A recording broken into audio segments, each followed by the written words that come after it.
suspended employee will get the relief from Supreme Court for getting the pensionary benefits. Yes दोस्तों, ये real story है. ये case में हमने आर्ग्यू किया है, इसलिए केस बताते हैं आपको. दोस्तों, एक एम्प्लॉय है. ये एम्प्लॉय को रिटायरमेंट के पहले 4 दिन पहले सस्पेंड किया जाता है. देखो कितना डाउटफुल है सब केस. सस्पेंशन कितना डाउटफुल है.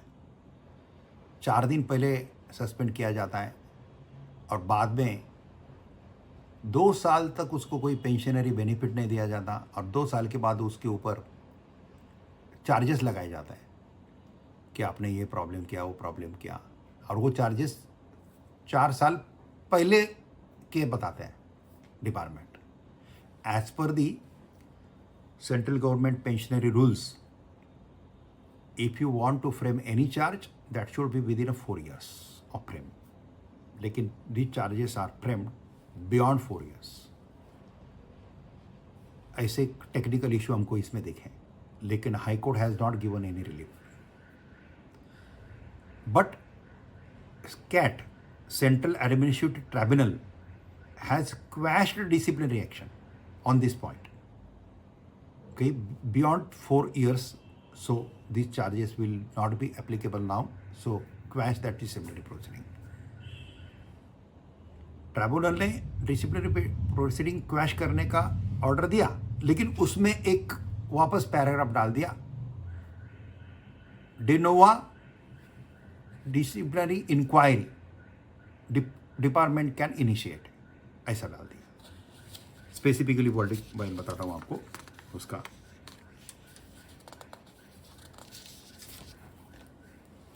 Just 2 minutes.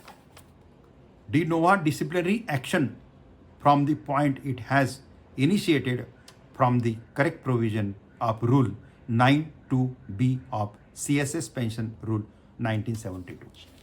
ये भी कर दिया. यानी कि एक तरफ उन्होंने क्वैश कर दिया और दूसरी तरफ वापस नया शुरू करो, ऐसा भी और आदेश दे दिया, विच इज़ रॉन्ग. और वो सेक्शन में वो बैठता ही नहीं है. पूरा ब्रीफ मेरे पास है. एडमिशन हियरिंग इसमें हुआ. ये मैटर अभी सुप्रीम कोर्ट में आगे चलेगा. एडमिशन हियरिंग में एडमिट हुआ है मैटर. बेंच था जस्टिस हिमा कोहली और जस्टिस आर महादेवन, और ये एडमिशन हुआ है इसका 28/2024 को. और ये बेंच बहुत वाइज बेंच है. ये बेंच के सामने मैटर एडमिट करने के लिए आर्गूमेंट करना बहुत चैलेंजिंग होता है दोस्तों, जस्टिस हिमा कोहली के सामने.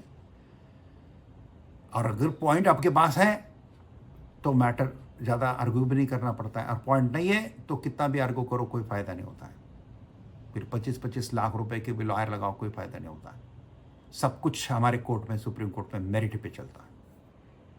इसलिए दोस्तों पॉइंट निकालना बहुत ज़रूरी है. आर्गूमेंट का एक स्टाइल ही होता है सुप्रीम कोर्ट में, ज़्यादा बातें नहीं करता. और फिर मैंने उस दिन, मैं दिल्ली में नहीं था तो फिजिकली अपेयर नहीं हुआ, ऑनलाइन हुआ. और ऑनलाइन हियरिंग अच्छा या फिजिकल हियरिंग अच्छा, इसके ऊपर मेरा एक वीडियो है, वो ज़रूर देख लेना. आप चाहिए तो डिस्क्रिप्शन में भी मेरी पीए ने लिंक अगर डाला होगा वो वीडियो का, तो वहाँ से भी मिल जाएगा आपको कि ऑनलाइन हियरिंग अच्छा या फिजिकल हियरिंग अच्छा. तो मेरा जवाब उसमें क्या है तो वीडियो देखने के बाद ही पता चलेगा. लेकिन जब हम दिल्ली में नहीं रहते हैं, कभी कभी बाहर जाना पड़ता है, तब हम ऑनलाइन हियरिंग कर लेते हैं.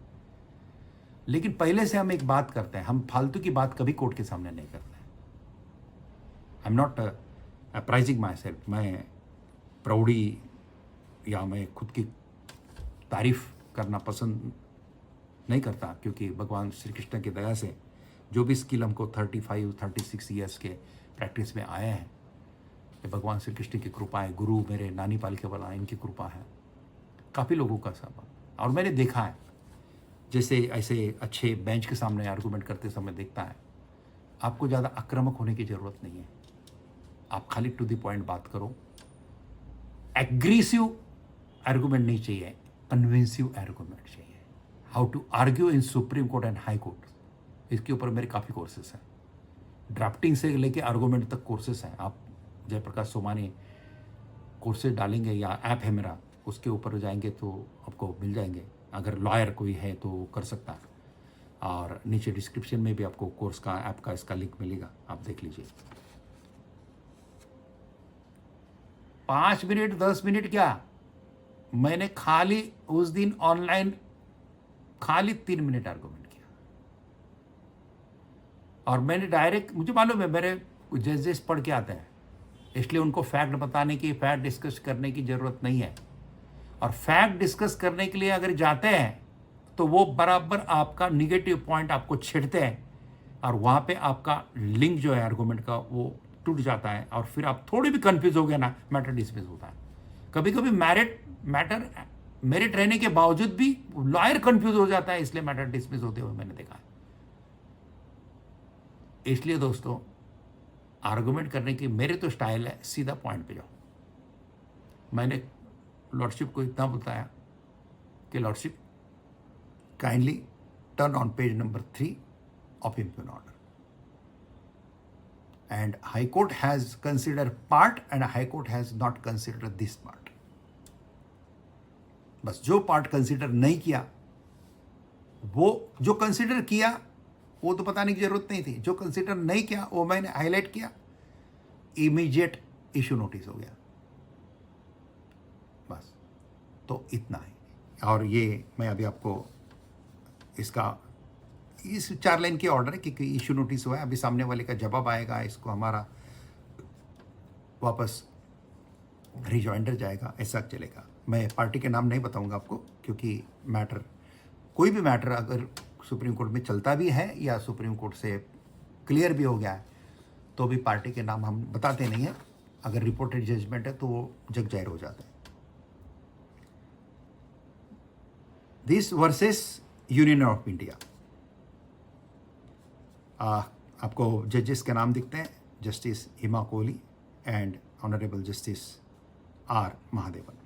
पेटिशनर के नाम है जब जयप्रकाश बी सोमानी, मेरा नाम है, मेरे बाकी कलीग्स के नाम है, सब चीज़ें। रिस्पोंडेंट का कोई लॉयर नहीं था, क्योंकि एडमिशन हियरिंग में रिस्पोंडेंट नहीं रहता है। हाँ, कैविट अगर फाइल होता है तो कैविटर रहता है, लेकिन यहाँ पे कैविटर कोई नहीं था, रिस्पोंडेंट का कोई लॉयर नहीं था। और एडमिशन हियरिंग सुप्रीम कोर्ट में बहुत इंपॉर्टेंट रहता है। बस खाली 3 मिनट के एडमिशन हियरिंग में application seeking exemption from filing official translation is allowed, delay condone, थोड़ा बहुत डिले था और डिले भी कंडोन कर लिया, इशू नोटिस इशू हो गया, और ये मैटर एडमिट हो गया। अभी दोस्तों, अभी सामने वाले का जवाब आएगा, फिर आगे हियरिंग चलेगा। और मुझे यकीन है कि ये डी नोवा जो प्रोसीडिंग उन्होंने अननेसेसरी वापस शुरू करने के लिए जो बोला, एक तो रिटायर होने के पहले 4 दिन पहले किसी को सस्पेंड करते हैं आप, इसलिए मैलिसियस लगता है यहाँ पे, इंटेंशन मैलिसियस है एम्प्लॉयर का, और सेंट्रल गवर्नमेंट का एम्प्लॉय है और अच्छे डायरेक्टर पोजीशन का एम्प्लॉय है।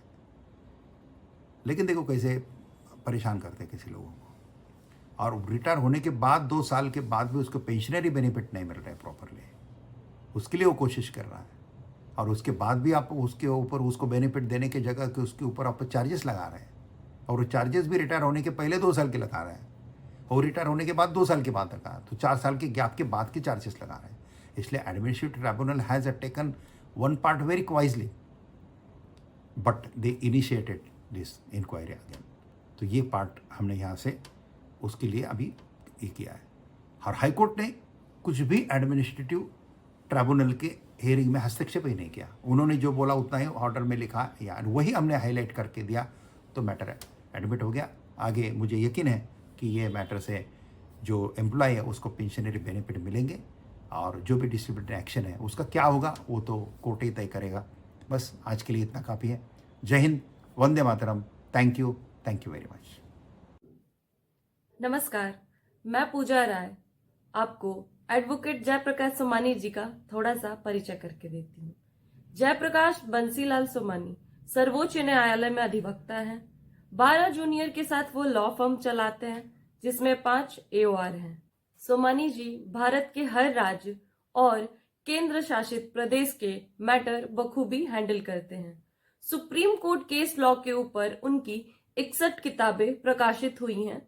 जो Amazon और फ्लिपकार्ट पे अवेलेबल हैं। लिंक आपको नीचे डिस्क्रिप्शन में मिल जाएगा। भारत के लगभग सभी हाई कोर्ट और डिस्ट्रिक्ट कोर्ट के अधिवक्ता इन किताबों का उपयोग करते हैं। अगर आपको सोमानी जी की गाइडेंस अच्छी लगती है तो नीचे कमेंट बॉक्स में ज़रूर लिखें और अपने दोस्तों के साथ शेयर करना ना भूलें। हाँ, अगर आपने चैनल को सब्सक्राइब नहीं किया है तो सब्सक्राइब कर लें और बेल आइकन को दबाना ना भूलें ताकि हमारा कोई भी नया वीडियो आता है उसका अपडेट आपको मिल सके। जय हिंद।